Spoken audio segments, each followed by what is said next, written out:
இந்த நீலகிரி நாடாளுமன்ற தொகுதியை பொறுத்தவரைக்கும் புள்ளி விவரங்களும் கட்சியுடைய வாக்கு சதவீதமும் இங்க முற்றிலுமாக தலைகீழாக மாறி இருக்கிறது. புள்ளி விவரங்கள் வாக்கு சதவீதத்தை வச்சு இங்க வெற்றி தோல்வியை நிர்ணயிக்கவே முடியாது. இந்த நீலகிரி தொகுதியில வெற்றியை தீர்மானிக்கக்கூடிய சக்தியாக இருக்கக்கூடியவர்கள் படுகரின சமுதாய மக்கள். இந்த படுகரின சமுதாய மக்களுடைய தலைவர்கள் தங்களுடைய வாக்குகள் எல் முருகனுக்கு தான் அப்படின்னு சொல்லி நேர்லயே சந்தித்து பேசி இருப்பதாக ஒரு தகவல் நமக்கு கிடைச்சிருக்கு. இந்த தொகுதியில எல் முருகனுக்கும் ஆர் ராசாக்கும் இடையில தான் கடுமையான போட்டி அப்படின்னு சொல்லலாம். இந்த போட்டியை பொறுத்த வரைக்கும் சமபலத்தோடு இந்த போட்டி நடந்துகிட்டே இருக்கு. இந்த போட்டியில யார் முன்னணியில இருக்கிறாங்க அப்படின்னா, இந்த தொகுதியில 2 முறை வெற்றி பெற்று எம்பியாக இருக்கக்கூடிய ஆர் ராசா அவர்களை பொறுத்த வரைக்கும் முழுக்க பாஜக அரசை தாக்கக்கூடிய வேலைகள் தான் பிரச்சாரங்கள்ல ஈடுபட்டு இருக்காங்களே தவிர தொகுதிக்கு என்ன வேண்டும், இந்த மக்களுக்கு நாம கடந்த காலத்தில் கொடுத்த வாக்குறுதிகளை நிறைவேற்றி இருக்கிறோமா அப்படிங்கிறத பார்க்காமல் அவருடைய பிரச்சாரம் இருக்கக்கூடிய நிகழ்வு திமுகவுக்கு மிகப்பெரிய ஒரு பின்னடைவாகத்தான் பார்க்கப்பட்டு இருக்கு. இந்த போட்டியில மும்முனை போட்டி அப்படின்னு நீலகிரியில சொல்லப்பட்டாலும் அதிமுகவை பொறுத்த வரைக்கும் 3ஆம் நிலையில தான் இருந்துட்டு இருக்காங்க.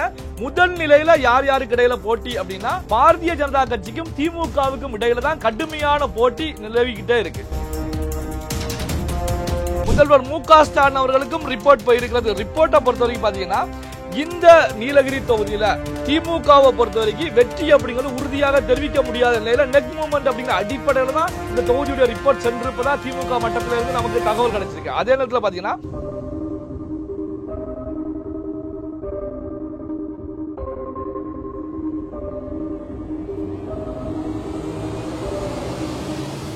ரியல் ஒன் வாய்ஸ் நேயர்களுக்கு வணக்கம். இன்று நம்முடன் நேர்காணலுக்காக அரசியல் விமர்சகர் நெல்லை சிவா இணைந்திருக்கார். வணக்கம் சார். வணக்கம். எப்படி சார் இருக்கீங்க? நல்லா இருக்கேன் சார். நீலகிரி தொகுதியின் கள நிலவரம் எப்படி சார் இருக்கு? மும்முனை போட்டின்னு சொல்லப்படுதா, இருமுனை போட்டின்னு சொல்லப்படுதா சார்? அதாவது இந்த நீலகிரி நாடாளுமன்ற தொகுதி அப்படின்னு எடுத்துக்கிட்டோம்னா இறுதிக்கட்ட பிரச்சாரத்துல இப்போ இருந்துகிட்டு இருக்காங்க. இந்த தொகுதியை பொறுத்த வரைக்கும் ஒரு ஸ்டார் தொகுதி அப்படிங்கிறது ஏற்கனவே நம்ம பேசின விஷயம் தான்.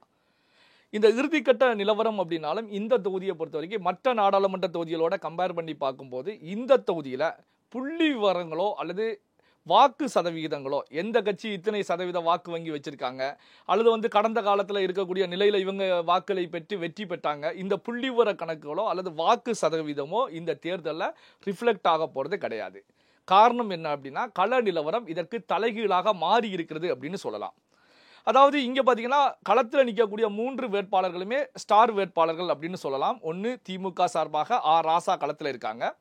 பாரதிய ஜனதா கட்சி சார்பாக மத்திய இணையமைச்சர் எல் முருகன் இருக்காங்க. ஆர் ராசா அவர்கள் பாராளுமன்ற உறுப்பினராக ஏற்கனவே இருந்துகிட்டு தான் இருக்காங்க. அடுத்த பக்கம் அதிமுக சார்பாக முன்னாள் சபாநாயகர் தனபால் அவர்களுடைய மகன் லோகேஷ் தமிழ்ச்செல்வன் அவர்கள் களத்தில் இருக்காங்க. இப்போ இந்த தொகுதியை பொறுத்த வரைக்கும் புள்ளி விவரங்கள் வாக்கு சதவிகிதம் அடிப்படையில் பார்க்கும்போது இந்த தொகுதியை பொறுத்த வரைக்கும் அதிமுக ஒரு ஸ்ட்ராங்கா இருக்கக்கூடிய தொகுதி அப்படின்னு சொல்லப்படுகிறது. அதிமுக தான் ஸ்ட்ராங்கா இருந்துட்டு இருக்காங்க. காரணம் என்ன அப்படின்னா 6 சட்டமன்ற தொகுதியில 4 சட்டமன்ற தொகுதி அதிமுக வசம் இருக்கிறது. அதுவும் இந்த 6 சட்டமன்ற தொகுதியில இருக்கக்கூடிய 3 தனி தொகுதியுமே அதிமுக வசம் தான் இருந்துட்டு இருக்கு. இந்த நாடாளுமன்ற தொகுதியை பொறுத்த வரைக்கும் தனி தொகுதி அப்படிங்கிறதுனால இங்க அதிமுகவுடைய கை ஓங்கி இருக்கிறது அப்படிங்கிற நிலையில கருத்து கணிப்புகள் வெளியாகி இருக்கு. அதே நேரத்தில் ஆர் ராசா அவர்கள் 3 முறை போட்டியிட்டு 2 முறை பாராளுமன்ற உறுப்பினராக தேர்வு செய்யப்பட்ட தொகுதி அப்படிங்கிறதுனால ஆர் ராசாவை வெற்றி பெறுவதற்கான வாய்ப்புகள் இருப்பதாகவும் கணிப்புகள் வெளியாகிட்டு இருக்கு. ஆனா கள நிலவரம் முற்றிலுமாக மாறுபட்ட நிலையில இருந்துகிட்டே தான் இருக்கு. காரணம் என்ன அப்படின்னா இந்த தொகுதியை நாம டெப்தா பார்க்கணும். அதாவது பாத்தீங்கன்னா இந்த மலை பிரதேசங்கள் இந்த தொகுதியை பொறுத்த வரைக்கும் 40% இருந்துகிட்டு இருக்கு. சமவெளியை பொறுத்த வரைக்கும் 60% இருந்துகிட்டே இருக்கு. இங்கே பாரதிய ஜனதா கட்சி சார்பாக களம் கண்டிருக்கக்கூடிய எல் முருகன் அவர்களை பொறுத்த வரைக்கும் இவருடைய தேர்தல் பிரச்சாரங்கள் தற்போதைய நிலையில கிடையாது. கடந்த 2-3 ஆண்டுகளாகவே இங்கே களப்பணியில எல் முருகன் அவர்கள் இறங்கி வேகம் எடுத்து செயல்பட தொடங்கிட்டார் அப்படின்னு நாம பதிவு பண்ணலாம். இது குறித்து நாம தொடர்ச்சியாக பேசலாம். இங்க ஆர் ராசா அவர்களை பொறுத்த வரைக்கும் இங்க நாம நேரடியாக சென்று களத்தில் பார்க்கும்போது அவருடைய பிரச்சாரங்களை பொறுத்த வரைக்கும் நேரடியாக மத்திய பாஜக அரசை தாக்கக்கூடிய வகையில் தான் ஆர் ராசா அவர்கள் தேர்தல் பிரச்சாரங்களை எடுத்து சென்றுட்டு இருக்காங்க. அங்க இருக்கக்கூடிய லோக்கல்ல இருக்கக்கூடிய மக்களுடைய பிரச்சனைகளை பிரதிபலிக்காமல் மத்திய பாஜக அரசை தாக்கக்கூடிய வேலையில் தான் ஈடுபட்டு இருக்காங்களே தவிர அங்க மக்கள் படக்கூடிய அவஸ்தைகள் மக்களுடைய பிரச்சனைகள் கடந்த காலம் 2019 நாடாளுமன்ற தேர்தலில் கொடுத்த வாக்குறுதிகள் நிறைவேற்றப்பட்டிருக்கிறதா அப்படிங்கிறத தாண்டி முழுவதுமாக பாஜக எதிர்ப்பு தான் பிரதிபலிச்சுக்கிட்டே இருக்கு. இப்படி ஆர் ராசா அவர்கள் பிரச்சாரத்தை எடுத்து சென்றுட்டு இருக்கும்போது இந்த பக்கம் எல் முருகன் அவர்களை பொறுத்த வரைக்கும் முழுக்க முழுக்க களப்பணி ஆற்றிக்கிட்டு இருக்காங்க. களப்பணி அப்படின்னா தாழ்த்தப்பட்ட தேசிய ஆணையத்துடைய துணைத் தலைவராக எல்முருகன் வந்த காலகட்டத்தில் இருந்தே, அதாவது பார்த்தீங்கன்னா தொடர்ச்சியாக இருந்துகிட்டே இருக்காங்க. வந்த காலகட்டத்தில் இருந்தே இந்த பகுதியில் இருக்கக்கூடிய மலை பிரதேசங்களில் அவருடைய பணியை ஆரம்பிச்சிட்டாங்க. அடிக்கடி அந்த பகுதிகளுக்கு வருவது, அங்கு இருக்கக்கூடிய மக்களுடைய பிரச்சனைகள், அங்கு இருக்கக்கூடிய கட்சி நிர்வாகிகளிடத்தில் பேசுவது, அங்கு பல்வேறு திட்டங்களை மத்திய அரசால் கொண்டு வரப்பட்ட திட்டங்களை கொண்டு போய் மலைப்பகுதியில் இருக்கக்கூடிய மக்களுக்கு சேர்க்கக்கூடிய நிகழ்வுகள். இந்த அடிப்படையில் அவர் தாழ்த்தப்பட்ட ஆணையத்துடைய துணைத் தலைவராக ஆனதிலிருந்தே வேலைகளை தொடங்கிட்டாங்க. ஆனால் எல்முருகன் அவர்கள் ராஜ்யசபாவுக்கு தேர்வு செய்யப்பட்ட பிறகு, தொடர்ச்சியாக தேர்வு செய்யப்பட்ட பிறகு இந்த தொகுதியில் அவர் களமிறங்க மாட்டார் அப்படின்னு எதிர்பார்க்கப்பட்டது.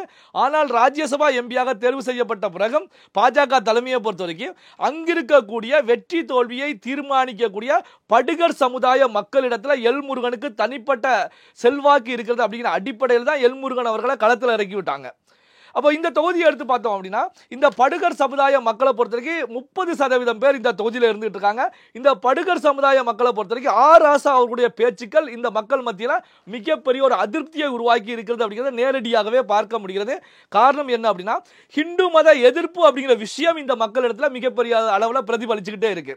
திராவிட கொள்கை அப்படிங்கிற அடிப்படையில் ஹிந்து மதம் சார்புடைய மத நம்பிக்கை மீதான ராசாவுடைய தொடர்ச்சியான தாக்குதல்கள் இந்த தேர்தலில் மிகப்பெரிய அளவில் இங்கு பிரதிபலிக்கும் அப்படிங்கிறத நாம அழுத்த திருத்தமாகவே தெரிவிக்க முடியும். இந்த படுகர் சமுதாய மக்களை பொறுத்த வரைக்கும் ஊட்டி, குன்னூர், கூடலூர் பகுதியில் இவங்க தான் கணிச அளவில் இருந்துட்டு இருக்காங்க.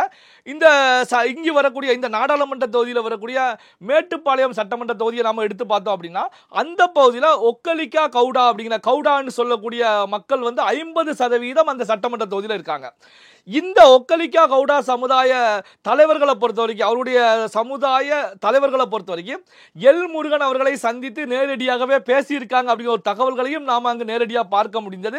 அப்போ மேட்டுப்பாளையத்தை பொறுத்த வரைக்கும் பாஜகவிற்கு இந்த மேட்டுப்பாளையம் சட்டமன்ற தொகுதியிலையும் சமுதாய ரீதியாக வாக்குகள் அதிக அளவில் பிரிவதற்கான ஒரு சூழல் உருவாகி இருக்கு.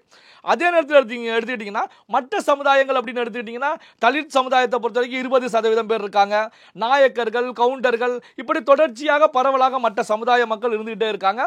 இங்க பெருவாரியாக வெற்றியை தீர்மானிக்கக்கூடிய சமுதாயமான படுகர் சமுதாயத்தை டார்கெட் பண்ணி தான் எல்முருகனும் சரி டெல்லி பாஜகவும் காய்களை நகர்த்திக்கிட்டே இருக்காங்க. இங்க பாத்தீங்கன்னா மும்முனை போட்டி அப்படின்னு சொல்லப்பட்டாலும் அதிமுகவை பொறுத்த வரைக்கும் அதிமுக சார்பாக களம் கண்டிருக்கக்கூடிய லோகேஷ் தமிழ்ச்செல்வன் அவர்களை பொறுத்த வரைக்கும் நேரடியாக திமுகவை தாக்குவதும் பாரதிய ஜனதா கட்சியை குறிவைப்பதும் அப்படிங்கிற நிலையில தான் செயல்பட்டு இருக்காங்க. என்னதான் சபாநாயகர் அவருடைய மகன் அப்படின்னு சொன்னாலும் லோகேஷ் தமிழ்ச்செல்வனை பொறுத்த வரைக்கும் களத்துக்கு புதிது அப்படிங்கிற ஒரு போக்கு அங்க இருந்துகிட்டே தான் இருக்கு. அதே நேரத்தில் பாத்தீங்கன்னா ராசாவை பொறுத்த வரைக்கும் ராசாவுக்கு மீண்டும் சீட் கொடுக்க கூடாது அப்படிங்கிற விமர்சனங்கள் திமுகவிலேயே எழுந்துகிட்டே தான் இருந்துச்சு. ஆனால் திமுக தலைமையை பொறுத்த வரைக்கும் மீண்டும் ராசாக்கு அங்க சீட் கொடுத்தாங்க. இது திமுக மட்டத்தில் ஒரு விதமான ஒரு மோதல் போக்கையும் உருவாக்கி இருப்பதை அங்க பார்க்க முடிகிறது. என்ன அப்படின்னா செல்லும் போது ஒரு சில மூத்த தலைவர்களை பொறுத்த வரைக்கும் திமுகவுக்கு எதிராக செயல்படுறாங்களா அப்படிங்கிற ஒரு போக்கு அங்க இருந்துகிட்டே தான் இருக்கு. என்ன அப்படின்னா தொடர்ச்சியாக ராசாக்கு தான் கொடுத்துட்டு இருக்காங்க.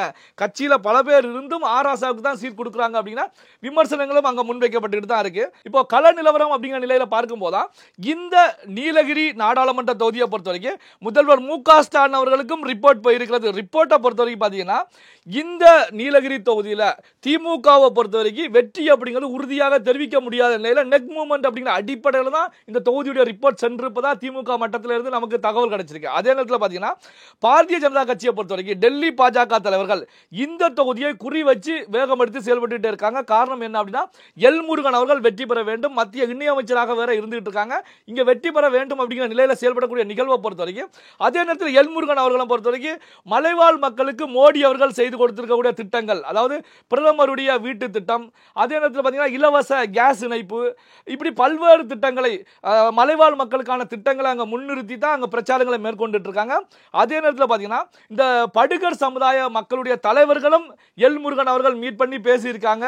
அதே நேரத்தில் இந்த சமுதாய மக்களுடைய ஒரு சில தலைவர்களை பொறுத்த வரைக்கும் எங்களுடைய சமுதாய வாக்கு உங்களுக்கு தான் அப்படின்னு சொல்லி ஏற்கனவே சத்தியம் செய்து கொடுத்திருக்காங்க அப்படிங்கிற தகவல்களும் பாஜக மட்டத்தில் கசிஞ்சுக்கிட்டு தான் இருக்கு. அப்போ பாத்தீங்கன்னா இந்த கள நிலவரத்தை பொறுத்த வரைக்கும் மும்முனை போட்டி அப்படின்னு சொல்லப்பட்டாலும் இந்த தொகுதியில் அதிமுகவை பொறுத்த வரைக்கும் 3வது நிலையில தான் இருந்துட்டு இருக்காங்க. அப்போ முன்னிலையில் இருக்கக்கூடிய கட்சிகள் அப்படின்னா திமுகவும் பாரதிய ஜனதா கட்சிக்கும் இடையில தான் ஒரு போட்டி, வலுவான போட்டியாக இருந்துட்டு இருக்கு. இந்த போட்டியில ஆராசாவும் எல்முருகனும் சமபலத்தோடு மோதிக்கிட்டு இருந்தாலும் நெக் மூமெண்ட் அப்படின்னு சொல்லப்பட்டாலும் தற்போதைய இறுதிக்கட்ட கள நிலவரத்தை பொறுத்த வரைக்கும் ஆராசா கொஞ்சம் பிந்திய நிலையிலையும் ஆராசாவை தாண்டி எல்முருகன் முன்னோக்கி இருக்கக்கூடிய ஒரு சூழல்ல தான் இந்த கள நிலவரம் இருந்துகிட்டு இருக்கு. எங்களோடு இணைந்து நீலகிரி தொகுதியின் கள நிலவரத்தை பகிர்ந்ததற்கு மிக்க நன்றி சார். நன்றி.